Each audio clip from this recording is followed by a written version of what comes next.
This is the only unsustainable method that I will have all my clients do in order to lose 35 pounds in 180 days or less, because that is the only thing that will give you sustainable, amazing results in record time and help you maintain these results for as long as you want them to be maintained. Exhibit A, 35 pounds in 180 days. He says hi. So most coaches will have you on very low, very strict diet, chicken and rice and broccoli, and that is it. Not with me.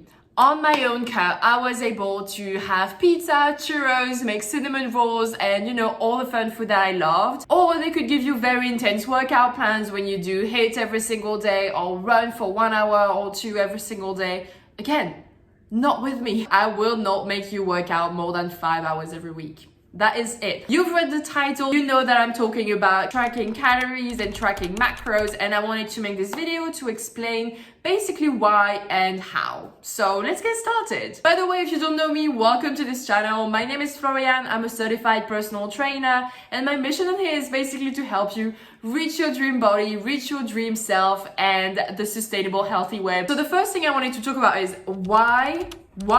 And there are so many reasons as to why tracking macros is my favorite way of doing things. The first thing is it will teach you so much about how to be independent afterwards, and it will teach you how much you need to be in a deficit, how much you'll need in maintenance, how much protein, what does it look like on a plate, what does it look like in terms of snack, and all of that. And even with drinks, how much calories is this drink? And that will allow you to have your favorite food and still know that you are in a deficit, and then you will know in the future, and that will allow you to not gain the weight back, because you will be mindful of, okay, I can have this burger, let's have some salad afterwards, and I have to make the next meal nutrient dense, and here is how I'm going to do it because I have these recipes and I kind of have that in mind.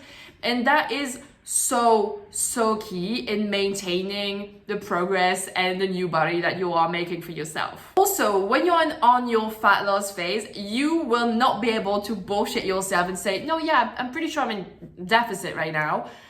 If you are tracking, you will know whether you are in a deficit or not. That is why I do it with my clients. It's because that way they know that they are in a deficit. I know that they are in a deficit, and I can actually guarantee that they are going to get the results. Instead of being like, okay, can I eyeball it? And don't be so precise, and maybe don't track at all, and you're not actually sure if you are in a deficit or not, and then you wonder why I have not lost the weight, because you were not in a deficit. You learn about nutrition, you make sure that you are actually in a deficit, you can't bullshit yourself with that, and you are also being more flexible with the type of food that you eat, and it's easier to follow the 75-25 approach, for example, because you can see on fucking paper or MyFitnessPal or wherever you do it, whether you are hitting your calories and hitting your proteins and hitting your fat, and it will help you incorporate the food you love into your diet. And by diet, I mean regardless of the quantity here, I mean just the type of food that you eat over a certain amount of time, weeks, months, years. Now, let's talk about how to actually do it. First thing you want to do is basically go on any calorie calculator online. You've got your maintenance, now you calculate your deficit. Minus 15% is the most that I would recommend. I've talked a lot about the NASM body weight planner. You enter your height, age, weight, and level of activity, and it will give you your maintenance roughly, okay? 10 to 15 is the sweet spot when it comes to losing fat, keeping your lean body mass, not getting crazy because you're fully obsessed with food. 10 to 15% is the maximum that I set my clients on. Now, let's figure out how much protein you need. You need 1.2 to 1.8 grams of protein per kilo of body weight. That way it's kind of a range. On the day I weight lift, I tend to have a bit more protein than on the day that I rest, for example. So now let's talk fat. 1 gram per kilo of body weight is actually the bare minimum you should aim at. Mostly, the healthy fat coming from whole foods. And the rest is going to be carbs. On any calorie counter, I love MyFitnessPal, but you can use whichever you're used to. You are going to enter your deficit, you are going to enter your protein intake, your fat, and the rest is going to be the carbs. And that is it. You know how much you're supposed to track. Now, do I make my clients weight everything? No. The only thing that I don't make you weigh is mostly veggies, because why would I make you weigh like lettuce? It doesn't make sense. You just enter 2 cups, even if you have more, even if you have less, like it's a few calories, it's not gonna matter. And most watery fruits, for example, I'm not gonna make you weigh watermelon, but I would ideally have you be aware of the size of a banana, because from a small one to a big one, there can be quite a range. So you don't have to weight it, but just be like as specific as you can without obsessing over it. What you want to track, however, is going to be, you know, the amount of fat. So don't miss out on, you know, the tablespoon of olive oil or butter that you're going to use. You don't want to miss out on that, because these add up really quickly and can have you from being in a deficit to actually be in a surplus. So you don't really want to miss that. You want to weigh pretty much the rest, like the protein. That way you kind of know, okay, so with this piece of chicken, you learn, okay, this kind of is that much calories, that much of protein. So in the future, when you're not counting, because I'm not going to make you count for the rest of your life, you know this kind of size is going to be this amount of protein, and that way it will, as I said, teach you so much about nutrition and so much about how to be independent and being consistent in the future. Because it won't take as much effort, and you will know because you've done it for like the 12 to 24 weeks that we've worked together. I know that you're going to be like, okay, but how can I be consistent with it? I've got multiple tips for you. And the first one is, maybe do not start with tracking your entire day every single day. What I mean by that is, maybe you can start with just tracking one meal, and then you kind of have it entered on MyFitnessPal, for example, and then it gets easy to copy and paste it every single day.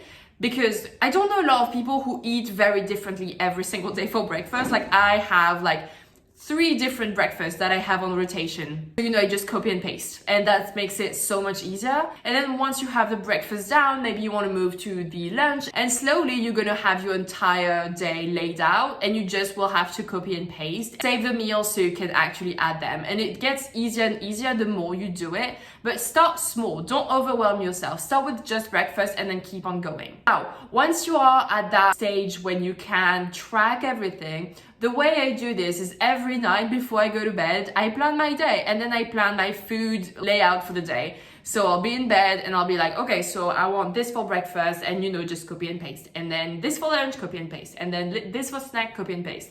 Okay, I have like 700 calories left or 600 calories left for dinner. I'm not sure what I want to make yet, but you know, I'll figure it out tomorrow. That's usually how I do things. And it worked really well, but you want to figure out what will work well for you. It's a lot of trial and errors as well, which is why having a coach like help you personalize the experience can be kind of helpful. Just saying that. Apply down below. That's the way I do it, and it just gets easier the more you do it. You have to be disciplined at first, and you know, it's easy the first like 2 to 3 weeks when you're really motivated to enter everything and be really consistent, and then it will get easier once it's kind of lagging and you're like, okay, I've been doing that for a few weeks now, it's kind of getting redundant. It will take less and less time, so you're like, it takes 5 minutes at night. I just set a reminder, and then I might as well. I know it's February, but I'm gonna be using this cup till the end of time, regardless of whether it's Christmas or not. So now let's talk about how long are you going to be counting for, and when do you know that you can stop counting. Basically, as I said, the only unsustainable practice that I will make you do is that, and you kind of want to do it until, not the rest of your life, but until way beyond you've lost the weight and after you've reached back to maintenance. So after you've done the reverse dieting phase, once you feel confident that you know how much food you can have, and just eyeball it and know. So it doesn't take really long. I feel like if you do that, first of all, the 12-week of the fat loss phase is going to be pretty... So what I was saying was, fat loss phase, you will already be pretty knowledgeable about what you can eat and how much, and how to fit fun food, and you know, how to have your protein and hit your goals and stuff.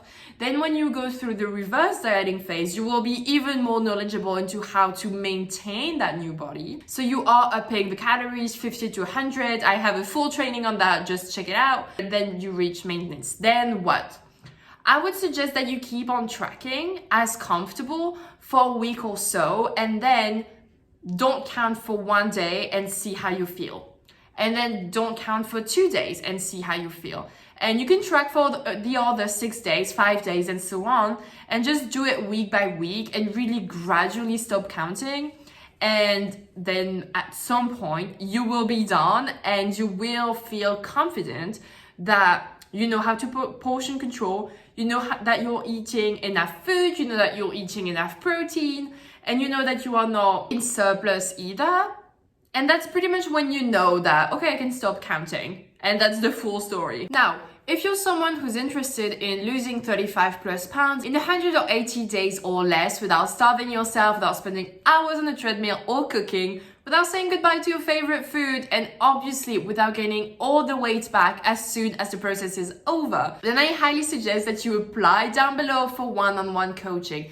I don't work with everyone, so there is an application process, but I would love to help you out because I've done it and I know how difficult it can be and overwhelming it can be to do it on your own. So feel free to apply. I'd love to help you out. And that was pretty much it for today. Thank you so much for watching. Again, tell me in the comments if you have been counting, are counting, consider counting, and you know, how you feel about it and your experience with it. I'm really curious and I'd love to know. And yeah, like, subscribe, comment, share, all that good stuff, and I'll see you in the next video. Bye.